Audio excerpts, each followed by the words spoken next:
Going more into the direct energy weaponry, the connection with Hurricane Erin. I know we spoke to it a little bit about last time.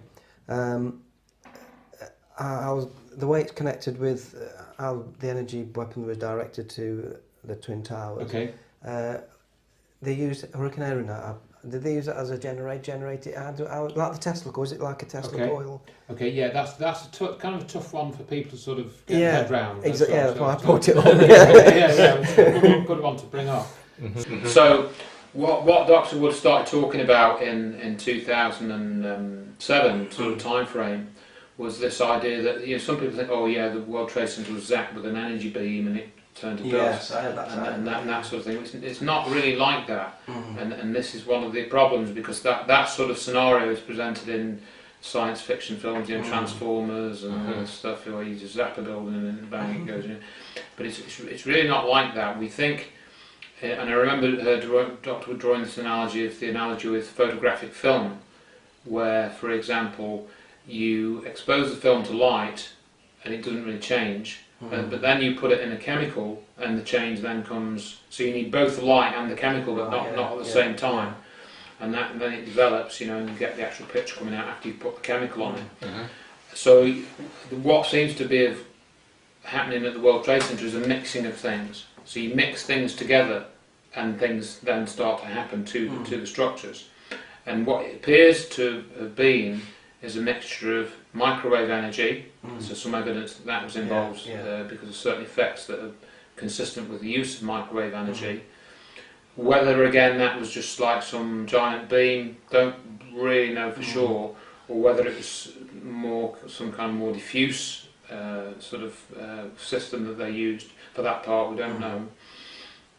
You've then got the Earth's magnetic field, because that changed, and Dr. Wood's put graphs in the book where you've got these.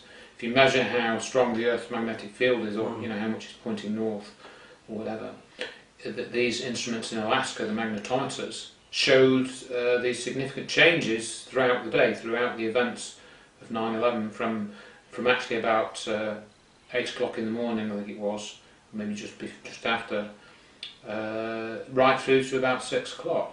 You have these weird changes in the Earth's magnetic field, which, like the next day, it was not like that. It's different, and of course it changes from time to time. That's why they have these instruments. So these instruments measure some unusual changes. So it appears that they were somehow influencing the Earth's magnetic field. How were they doing that? Don't know. But the Earth's magnetic field changed, and then, as you mentioned, we had the Hurricane Erin storm system, which was, people think it's not relevant because it was so far away. You couldn't even see it from New York. It was I think the eye of the hurricane was 500 miles from New York City, which is quite away. I think the extent of the storm was like probably 100 miles or something like that. So the outer bands of the storm were going on to Cape Cod. So if you look on the map and see where Cape Cod is, it's again, that's about 200 and odd miles from New York, Cape Cod, but you can see these outer bands right on the end of Cape Cod. So this, obviously people will know that for a storm system you get associated electrical effects, thunder and lightning. Thunder is caused by a lightning strike, and the air heats up from the discharge of the electricity, causing the air to heat up. And all three airports, that's LaGuardia, Newark and JFK, recorded dry thunder on 9/11. So they heard the sound of thunder. They didn't necessarily see rain clouds and all that stuff, but they heard the sound of thunder, which means that the electrical effects of the storm system reached as far as New York City. And this is what we call a static field.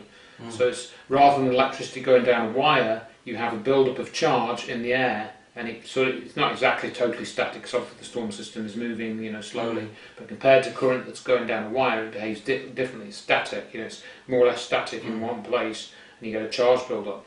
So you have an electrostatic field. So you've got the electrical component.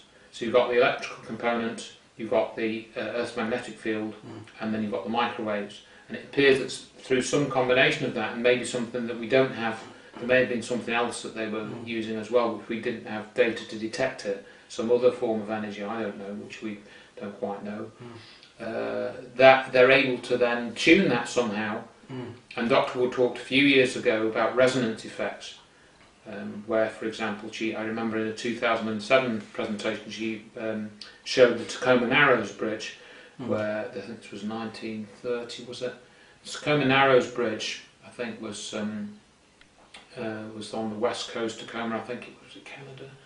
Was it, I can't remember which state it's in, but I think it's on the west coast. Tacoma, they have this quite big road bridge, and there was a storm nearby, and the gusts were coming at a certain frequency, like once every 1.5 seconds or 2 seconds or something, and it just happened to be gusting like that. And this was set for the resonant frequency of the Tacoma Narrows Bridge, and because it was gusting, you know, like when you swing a child on the swing, the bridge fell down because of this storm. You know, because it was gusting at the resonant frequency of the bridge. And this idea of resonance, where you basically input in energy, impulsed energy, you know, once every second, every 2 seconds, you know, and it builds up. So the energy that's in the system then builds up more than if it wasn't synchronised with the resonant frequency, whatever it is. So we have said in the past that if you have a material at molecular level, you know, it's like the tuning fork breaking a glass, for example. If you tap a tuning fork and then put it next to a glass or whatever, you can, in theory, you could get it to make the glass vibrate, or even break the glass if the volume is loud enough. So you could get a tuning fork, record that sound with a good quality audio equipment, put a glass there on the table, and then you know, play the sound back through a good amplifier, turn the volume up and break the glass. That's a resonance effect. So you're beaming sound waves at the glass at the same as resonant frequency, because it's, you know, like whatever, 400 hertz or something, whatever it would work out to be. So there seems to be some effect of resonance in that they were sending this energy, whether it was, you know, electric charge or it was magnetic field changes. There was some resonance effect that they were putting into the material, and they were able to make the material fall apart. So that's why I think they were able to get this material to turn to dust without actually you seeing the energy, because the energy was sort of a resonant form of energy, so it wasn't just a great big pulse of energy in one go. It was more subtle than that. And as we know, the events didn't happen instantaneously. The towers were fuming for about an hour. World Trade Center 7 was fuming for about 6 or 7 hours.